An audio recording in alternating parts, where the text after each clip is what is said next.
Just a couple more points about the practice. So, in the practice, of course, we're establishing a good posture.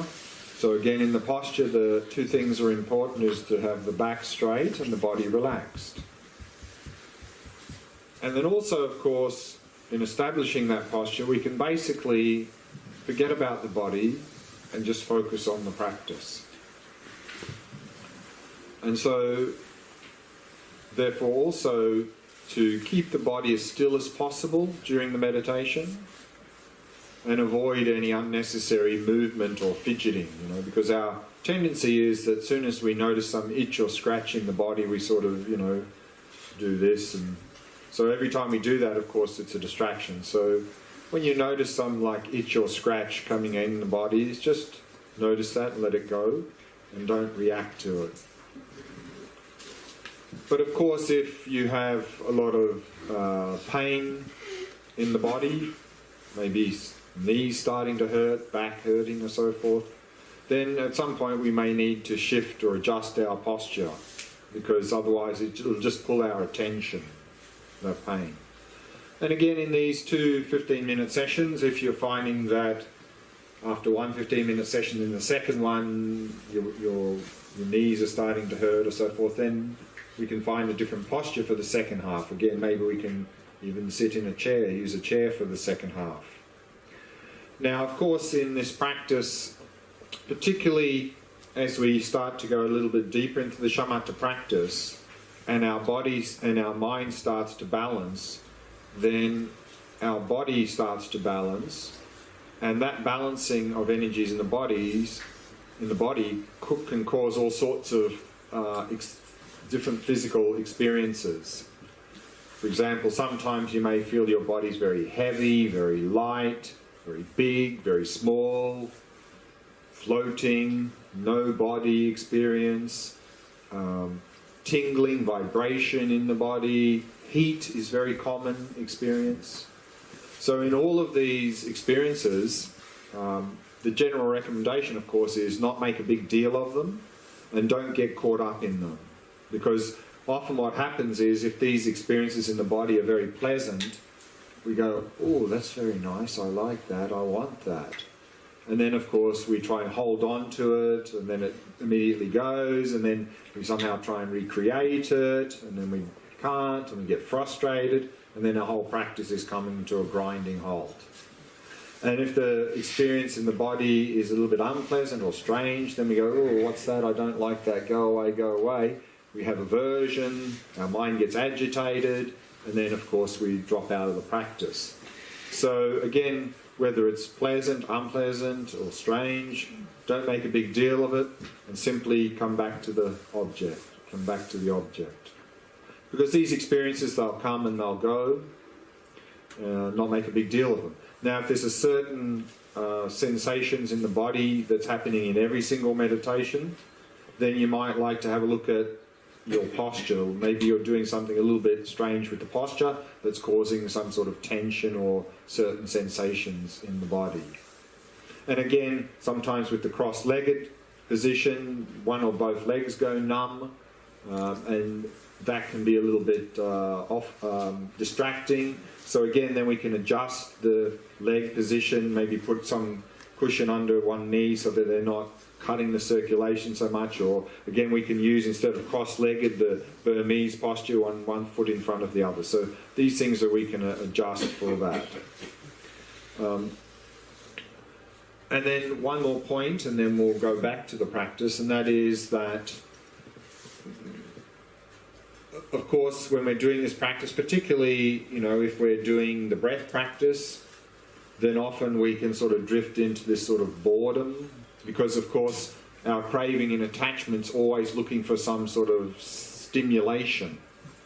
And often for craving and attachment, the sensations of breath is of course not enough stimulation, so craving and attachment goes, that's boring, that's boring. And so we drop into this sort of boredom into the practice. Or the opposite is that craving and attachment then is looking for some other sort of stimulus, so we get quite restless because craving and attachment's looking for something more exciting than focusing on the breath. So, of course, this is symptomatic of craving and attachment looking out there for happiness. So, again, I think what's helpful here is if we find that we're drifting to boredom or restlessness, is then just reflect again briefly on the benefits of this practice. Why are we doing this practice? You know, that this practice is really going to give us a very calm, clear, focused mind. There'll be much less stress and agitation in our life, much more effective in everything we do, much better mental balance. And of course, at a deeper level, this practice is going to give us the basis for really, in the Vipassana, to help us to overcome our mental afflictions and suffering.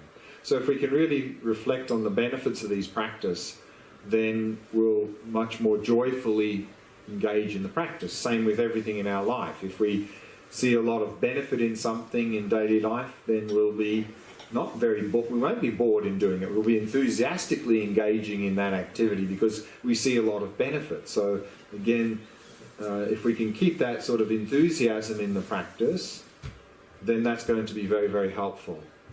And also remember that no matter how difficult something seems, everything with practice becomes easy. So again, to have this sort of long-term perspective, that in the short term, of course, there's going to be lots of variation in the practice. That's normal. And to have a long-term perspective and have that joyful mind, and then I think things will go a lot better. And again, of course, together with that, to be very relaxed in the practice, very relaxed body, relaxed mind, and drop any sort of expectations of hoping to get some sort of experience or something in the short term.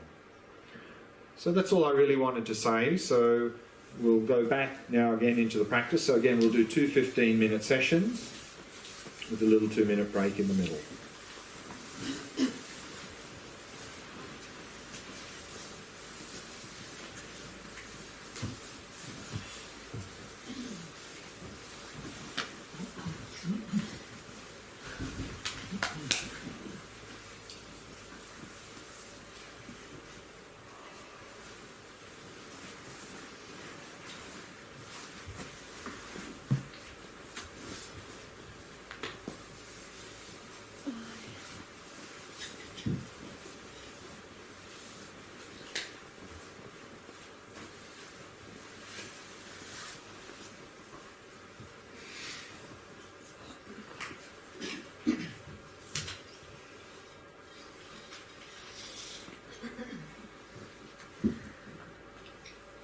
One last comment, actually, that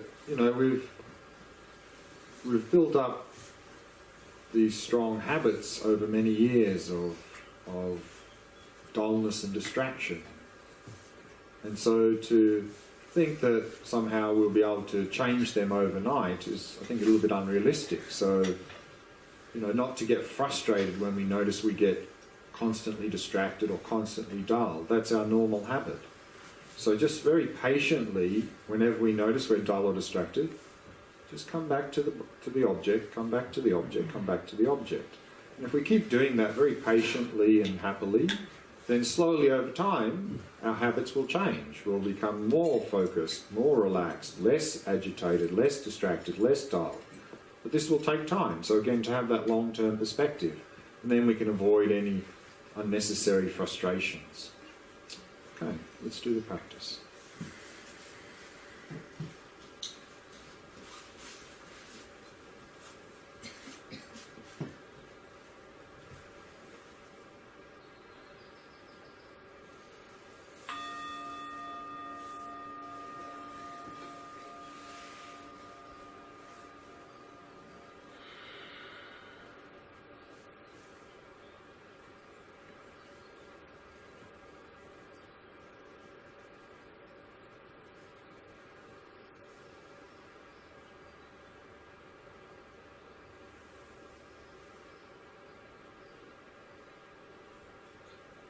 Setting the body into a state of relaxation, stillness, and vigilance.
and allowing the mind to become completely relaxed, completely at ease.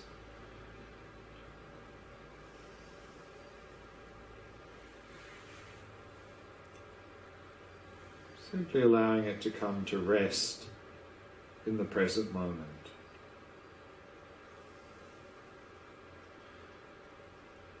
Simply becoming aware of the rhythm of the breath.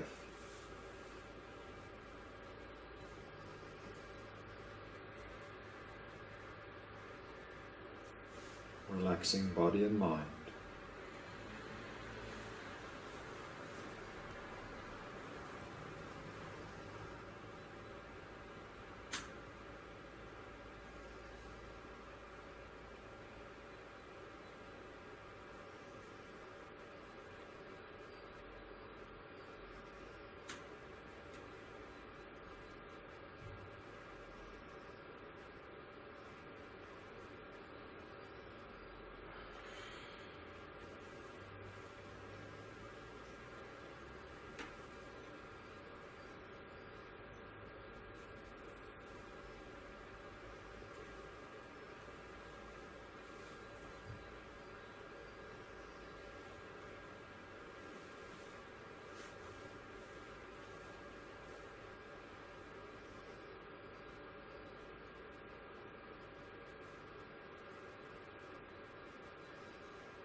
And while maintaining that relaxed body and mind, shift your attention to your chosen object.